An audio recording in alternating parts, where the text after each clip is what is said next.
Bismillahirrahmanirrahim. Assalamualaikum warahmatullahi wabarakatuh. Perkenalkan, nama saya Sari Depi, Fakultas Sains dan Teknologi, Prodi Biologi UIN Araniri. Puji syukur kehadiran Allah SWT yang mana telah memberikan kita kesehatan serta kenikmatan sebagaimana kita bisa beraktivitas kembali. Jadi pada kesempatan yang berbahagia ini saya akan merangkum atau meringkas webinar seri 2 untuk menyelesaikan tugas ujian tengah semester mata kuliah Ekologi Perairan dari dosen pengampu Bapak Ilham Zulfahmi, MSI, dengan tema Ekologi Laut, Ekosistem Terumbu Karang, Ekosistem Lamun, dan Ekosistem Mangrove. Jadi pengertian dari mangrove itu sendiri adalah sekumpulan tumbuhan-tumbuhan monocotyledon yang mana terdiri atas jenis tumbuhan yang mempunyai hubungan taksonomi. Jadi secara prinsip itu apapun segala jenis tumbuhannya yang mana selama menjalani habitat di area surut kita dapat menganggap dia itu sebagai mangrove.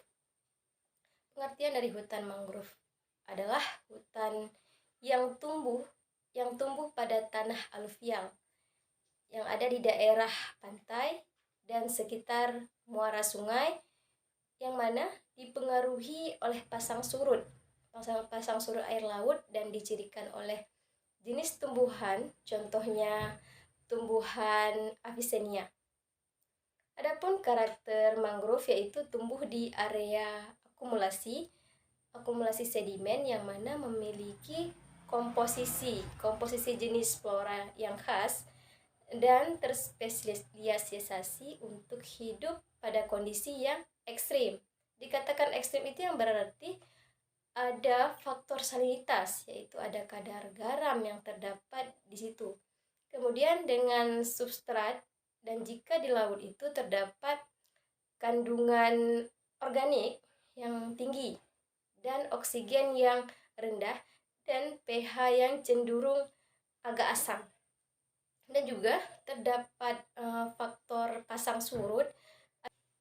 Seagrass ataupun lamun adalah tumbuhan tingkat tinggi yang tumbuh dan terbenam di lingkungan laut yang berpembuluh dan mempunyai rizome berakar dan berkembang biak secara generatif dan vegetatif. Jadi biasanya rimpang ini tertutup oleh sedimen dan memang tidak semua pantai memiliki seagrass ataupun lamun. Jadi intinya seagrass itu tidak semua tumbuh habitatnya sesuai, walaupun dia bisa tumbuh di lumpur, di pasir, tapi memang tidak semua pantai itu mempunyai seagrass ataupun lamun yang ada di dalamnya.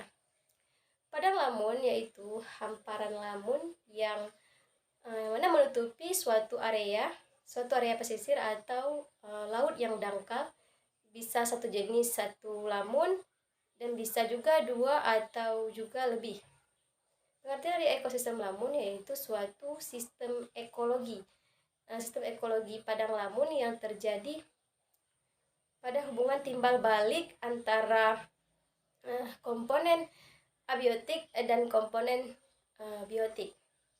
Adapun beberapa jenis contoh jenis lamun yaitu ada Halophila sulawesi yang mana merupakan jenis lamun baru, dan ada Halophila beckeri yang mana ditemukan herbariumnya tanpa keterangan yang jelas, dan adapun Ruppia martima yang ditemui ada koleksi herbarium di dalamnya. Jadi ada beberapa fungsi dari ekosistem lamun itu sendiri, yaitu yang pertama fungsi fisik sebagai peredam gelombang dan sebagai penahan agresi. Fungsi biologi yang mana sebagai tempat menyimpan makanan, berlindung. Adapun fungsi lain warna wisata sebagai wisata alam untuk penelitian atau pendidikan. Adapun penjelasan penjelasan dari ekosistem terumbu karang itu sendiri, yang mana terumbu karang adalah sesuatu di dunia yang indah yang ada di air, yang mana dibangun oleh biota laut dan penghasil kapur, terutama oleh hewan karang.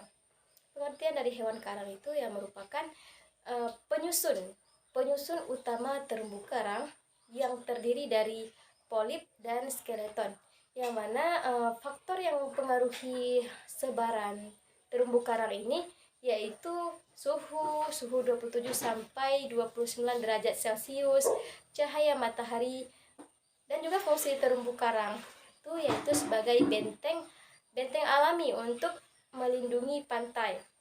Mungkin cukup sekian, lebih dan kurang saya mohon maaf. Assalamualaikum warahmatullahi wabarakatuh.